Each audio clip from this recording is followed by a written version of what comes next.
I'm Leah. I'm 22. You might be wondering how a girl my age is living with her uncle, especially given the circumstances I'm about to describe.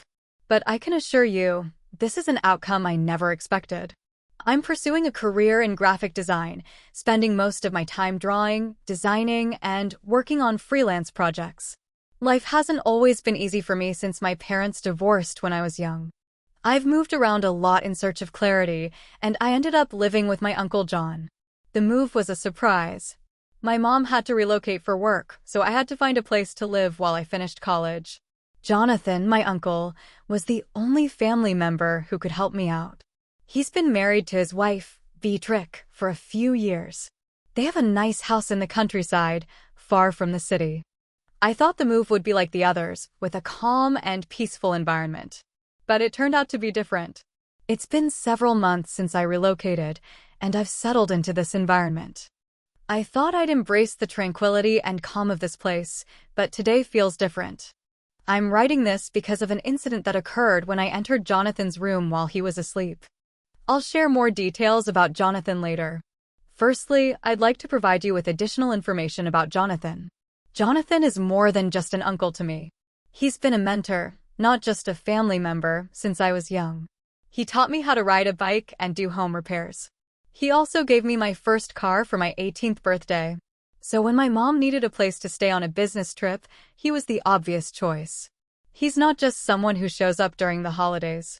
Jonathan is kind, patient, and exceptional. I was moving in with him, and Beatrice, Jonathan's wife, had been involved for some time.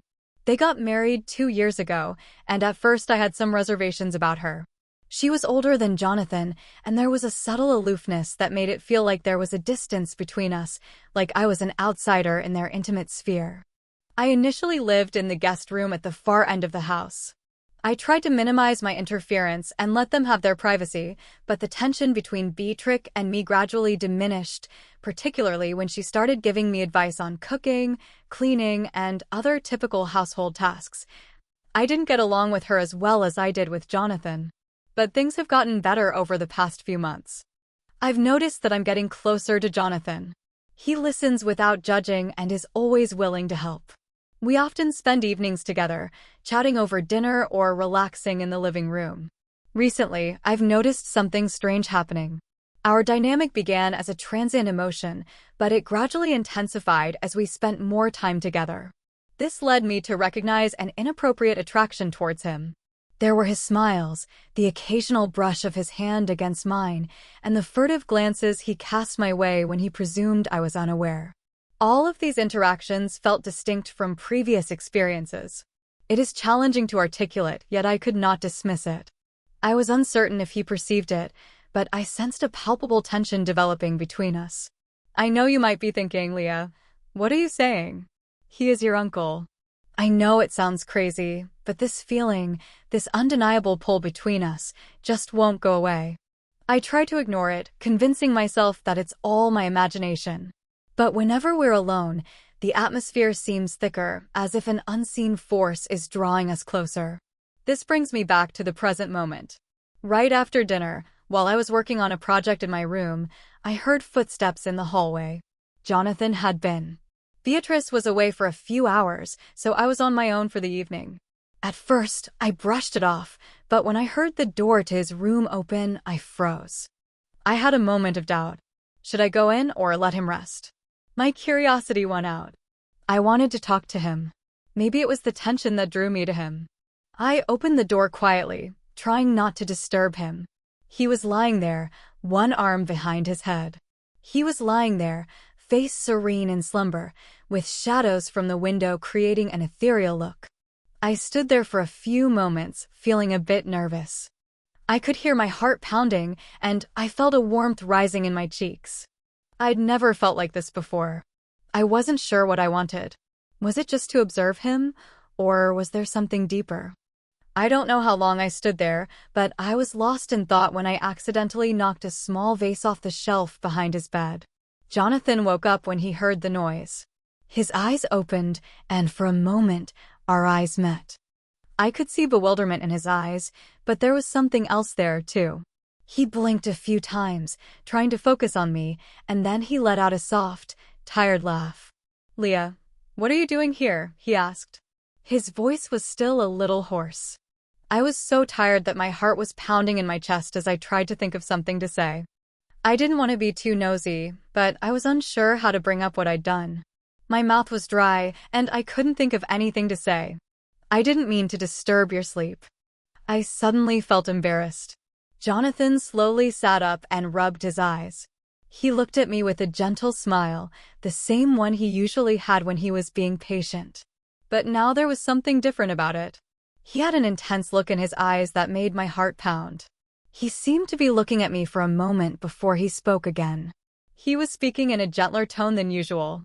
"Leah, you're always welcome to chat with me. I'm here to help you." I accepted, but I was still feeling confused. I didn't know how to handle the emotions I was feeling. The atmosphere in the room was tense, and I could feel my breathing getting faster. "I just wanted to talk," I whispered. Jonathan's smile faded a bit, and I saw a hint of uncertainty in his eyes for a second. But it disappeared as he asked me to sit next to him on the bed and said I could talk to him anytime. He sounded warm and friendly, but I was still unsure what to do. I hesitated, but something inside me made me go ahead and sit down next to him. We were clearly still on edge with each other. Now, more than ever, I sensed the warmth of his body next to mine, and the faint aroma of his perfume filled the room. We were so close that I could hear his breathing and feel his chest rise and fall with each inhalation. My heart raced once more. Then, in slow motion, I gazed up at him.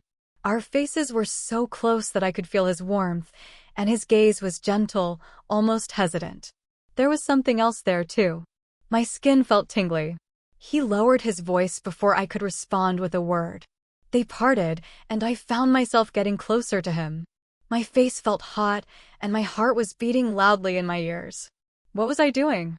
What had happened between us? I couldn't explain it, but everything felt intense and overwhelming, as if an unmistakable energy was filling the air around us. Jonathan stayed where he was. He looked at me with a kind of intense curiosity. There was a subdued intensity that reflected the turmoil within me. He remained silent, but I could sense his breath quickening in tandem with mine. The room suddenly felt more temperate. The quiet between us was laden with unarticulated sentiments. My ideas were disordered. All events culminated in this moment, this unpredictable and unexplained instant. I found it increasingly difficult to control myself. I leaned in, my lips shaking as they made contact with his. His lips met mine with softness and gentleness, unleashing. I was flooded with emotions. My head told me to pull away, but my body wanted to stay close.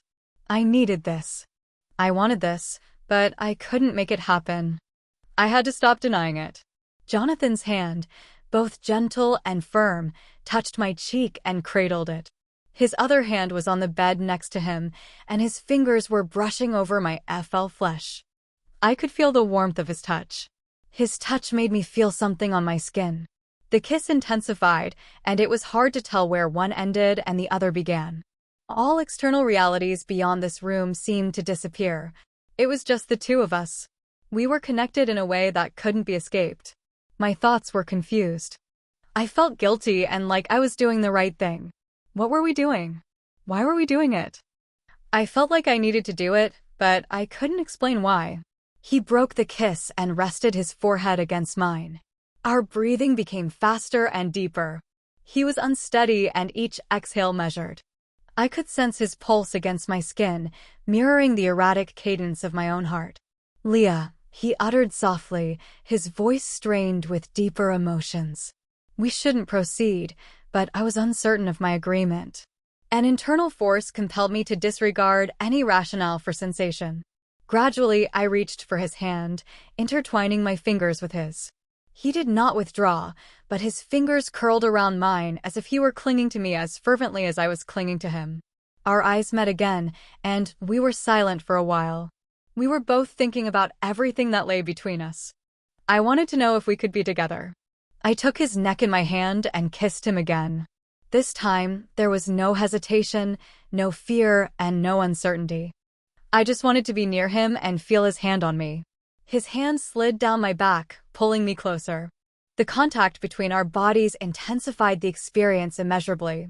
I was unaware of our destination, but it was of no concern to me. What mattered most was the desire to stay in this world where only we existed. My heart accelerated, pounding against my chest as his lips traversed to my neck, bestowing gentle kisses over my flesh. I sensed his breath near my ear, causing a chill to traverse my spine. It was an unprecedented sensation, intimate, all-consuming, and profoundly inappropriate, but in the best way. "Are you sure about this?" he asked, his voice full of desire. "I don't want to hurt you." I closed my eyes, trying to make sense of my thoughts. Everything inside me was telling me to retreat, but I couldn't resist. The yearning was overwhelming, and the need was too strong. I tried to ignore my rational mind and just want to be with him. "I'm sure," I whispered, my hands moving over his chest, feeling the warmth of his skin beneath my fingertips. "I want this. I want you." His lips found mine once more, and this kiss was deeper and more urgent. There was no turning back. The outside world vanished, leaving only a sensation of desire and need that energized me in a way I'd never felt before. The room appeared to constrict around us, and the light faded as the depth of our connection intensified. Each touch and kiss conveyed a commitment to an inexplicable depth, and we were both eager to investigate. I sensed his heartbeat, steady and assured, aligning with my own rhythm. I was trying to resist the reality of the situation, but I couldn't. I gave in entirely. Our interaction went beyond just kissing. It evolved into something more. It was a relationship I couldn't describe in words. "I had wanted this for a long time," Jonathan murmured gently, his breath warm against my lips. I tried to understand his words, while my hands explored his body, feeling the muscles in his chest, the warmth of his skin, and his reactions to my touch. But there was no at this point, there was an undeniable attraction between us. We were drawn to each other like a magnet, and time seemed to melt away as we kissed and touched each other. It was the first time everything felt harmonious in the room. We were no longer just uncle and niece. We were two individuals connected by something more profound than anything I had ever experienced.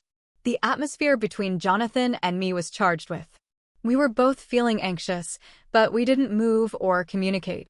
The sound of the front door opening downstairs suddenly broke the silence.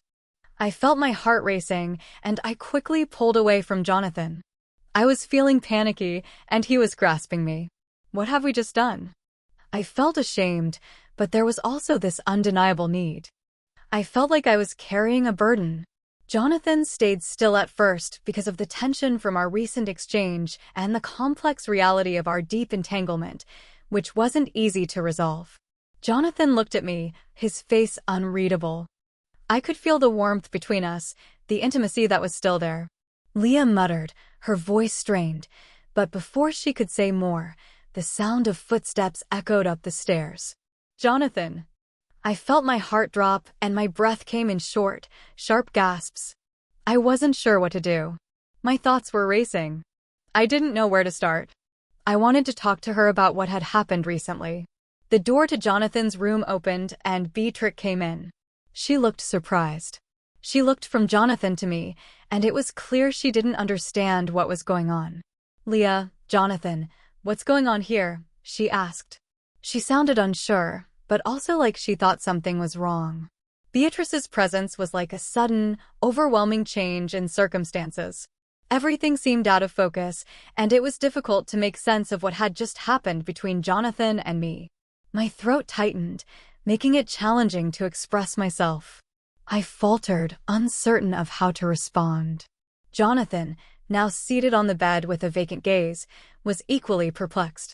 He stroked the nape of his neck, evidently feeling ashamed but uncertain how to articulate his thoughts. I wondered whether Beatrice's gaze turned toward him or returned to me. We had an unspoken understanding.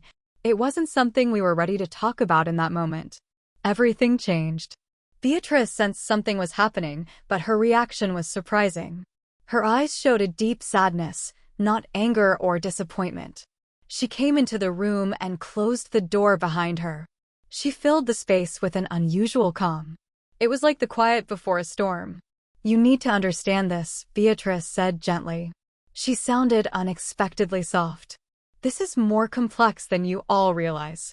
I observed her overwhelmed by confusion. What was her intention? What other information existed? The silence in the room became more oppressive after Beatrice left. Her remarks had made a lasting impression on us both. Although bewilderment persisted, her comprehension and willingness to provide instruction had bestowed upon me an unforeseen benefit. Expectation. Beatrix was not prepared to discard us. She was providing us with an opportunity. This seemed like a risky opportunity, but it's still there. I watched Jonathan, who looked like he was feeling a mix of regret, uncertainty, and something else I couldn't quite put my finger on. He averted my gaze, and I could see his hands were rubbing together. I figured he was dealing with the fallout of our unexpected and complex situation. But after thinking it over, I realized that none of this was intentional. Things had happened beyond our control. The only thing we could do was face it and figure out what to do next. Beatrix was right about that. We need to talk about how we feel and what we should do next. Jonathan, I said, my voice a little shaky. What do we do now? Jonathan looked up, his eyes full of mixed-up feelings. I'm not sure what to think or do. I don't know how I feel. I don't know if I should be angry or embarrassed. I don't know if I can have any feelings at all. His voice was soft and sad, like he was struggling with a lot of things inside. He was a man who was torn between what he felt and what he thought was right. We had a bond and he was devoted to his wife, Aunt Maya. We couldn't settle this in one conversation. The situation wasn't straightforward. I took a deep breath and went over to him. The space between us closed up. I wanted to contact him and embrace him, even though I wasn't sure if it was appropriate. I wasn't sure what was right anymore. I don't think we'll resolve everything right now, I said gently, but it's important that we have an honest conversation. The conversation was pretty complex, so I didn't think it was a good idea to jump in right away. As we talked, his attitude changed from casual to serious, but he wasn't hostile. I understood, but I wasn't sure where to start. I moved closer to him, my heart racing, but I kept my voice calm. We started by talking about what happened, how we felt about it, and then we decided on the next steps. He nodded again, and his expression softened a bit. This won't be easy, he said. But I want to understand what's going on between us. I took his hand, and the contact was. It was a reassuring and charged moment, full of unexpressed feelings. I don't have all the answers, Jonathan. I'm not sure what comes next, but I'm ready to face this. We stayed silent for a minute, each lost in our thoughts, trying to understand the complex situation. There was no clear path, no guide to navigate the labyrinth of emotions, remorse, and uncertainty. But Beatrix gave us a lifeline, the freedom to tackle this together and address the tangled web. As we grappled with our feelings, I noticed Jonathan again. Our eyes met, and I realized that no matter what happened next, we would tackle it together with sincerity. There was no perfect solution or simple fix, but there was a chance for healing, understanding, and maybe even something bigger. My mind was flooded with possibilities as I relaxed, and Beatrix came to mind. Her calm guidance had revealed a previously unknown path. She hadn't rejected our proposal or denounced us.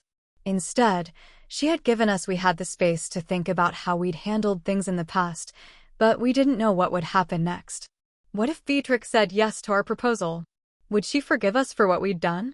We saved those questions for another time. For now, Jonathan and I just had to accept that things were going to change.